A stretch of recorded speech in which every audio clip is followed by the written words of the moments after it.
लोकसभा चुनाव पास हैं और ऐसे में नेताओं का एक पार्टी से दूसरी पार्टी में आना जाना शुरू हो गया है। अगर बात करें कांग्रेस की, तो इस साल कांग्रेस के कई दिग्गज नेता अपना राजनीतिक फायदा देखते हुए बीजेपी में शामिल हुए हैं।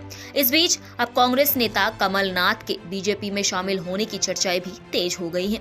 इन सियासी अटकलों के बीच दिग्विजय सिंह का कमलनाथ के बीजेपी में शामिल होने को लेकर एक बड़ा बयान सामने आया है। सुने। सुन लीजिए, ये कोई पलायन नहीं है। एक बात सुन लो, छिंदवाड़ा में है कमलनाथ जी तो जी, ये तो आप लोग जो है ना, जब तक सनसनीखेज ब्रेकिंग न्यूज नहीं दोगे तो कौन देखेगा, कौन छापेगा। तो इसलिए ब्रेकिंग न्यूज के चक्कर में मत रहो। मेरी कल रात को कमलनाथ जी से बातचीत 10:30-11 बजे हुई है।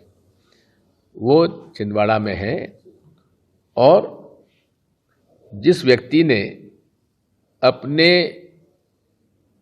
राजनीतिक जीवन की शुरुआत नेहरू गांधी परिवार के साथ, उनके पीछे साथ में खड़े होकर उस समय लड़ी थी जब पूरी जनता पार्टी और केंद्र की सरकार इंदिरा जी को जेल भेज रही थी।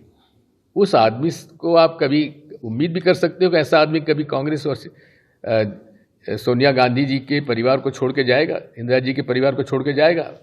आपको उम्मीद भी नहीं करना चाहिए। पर वो कह रहे हैं कि आप लोग देखिए, सुनिए, मैं क्या कह रहा हूँ, आप लोग इतना एक्साइट क्यों हो रहे हैं? क्या बीजेपी ज्वाइन कर रहे हैं सर? अगर ऐसी कोई बात होगी, सबसे पहले मैं आप लोगों को ही कहूंगा। आप इनकार नहीं कर रहे हैं सर, आप इनकार नहीं कर रहे मैं हैं। तो कह रहा हूँ, इनकार की बात नहीं है। जी जी ये आप लोग कह रहे हैं, जी, आप लोग एक्साइट हो रहे हैं। मैंने कहा मैं तो एक्साइट नहीं हूँ इस तरफ या उस तरफ। पर बात यह है कि अगर ऐसी कोई बात होगी, मैं आप सबको सबसे पहले खबर करूंगा। इन सियासी चर्चाओं को हवा तब लगी जब कमलनाथ के बेटे रकुलनाथ ने सोशल मीडिया प्लेटफॉर्म एक्स के बायो से कांग्रेस का नाम हटा दिया। इसकी जगह उन्होंने लिखा संसद सदस्य छिंदवाड़ा। आपको बता दें कि मध्य प्रदेश विधानसभा चुनाव में मिली हार के बाद से ही कमलनाथ के बीजेपी में शामिल होने की चर्चाएं सुनने में आ रही थी। अब बेटे की प्रोफाइल से कांग्रेस का नाम गायब होना इन बातों को और भी ज्यादा आधार दे रहा है। तो वहीं बीजेपी नेताओं ने भी इशारों में कमलनाथ के पार्टी में शामिल होने की बात कही है। देखो, ऐसा है, जिसको लगता है कि हम भला करने वाले के साथ हो जाए, हम देश को विकास के राह पर ले जाने वाले के साथ हो जाए, अगर ऐसी सद्बुद्धि किसी को आती है तो आपको क्या दुख है? आने दो, करने दो। अच्छा काम करने के लिए ही आ रहे हैं ना, तो अच्छा काम करें। अगर कमलनाथ का विकास में विश्वास हो तो जरूर मैं कहूँगी, राम का आशीर्वाद लेके आओ, काम करो, काम के लिए आ जाओ। वो काम के लिए जो आना चाहता है वो हर कोई आ जाए। मध्य प्रदेश के बीजेपी नेता और प्रदेश प्रवक्ता नरेंद्र सलूजा ने एक तस्वीर पोस्ट की है। इस तस्वीर में कमलनाथ अपने बेटे रकुलनाथ समेत अन्य लोगों के साथ खड़े नजर आ रहे हैं। बीजेपी नेता ने इस तस्वीर के कैप्शन में लिखा है जय श्री राम। इसके बाद उनके पार्टी छोड़ने की चर्चा और तेज हो गई है।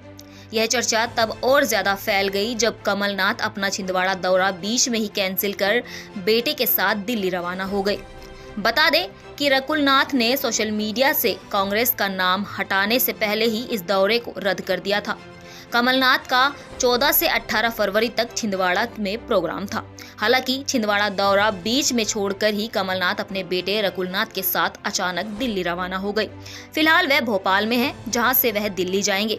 अगर कमलनाथ अपने बेटे रकुलनाथ के साथ कांग्रेस छोड़ते हैं तो ये लोकसभा चुनाव से पहले पार्टी के लिए एक बड़ा झटका साबित हो सकता है।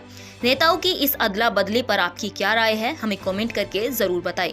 ऐसी ही खबरों के लिए जुड़े रहिए हमारे साथ और देखते रहिए जनहित टाइम्स।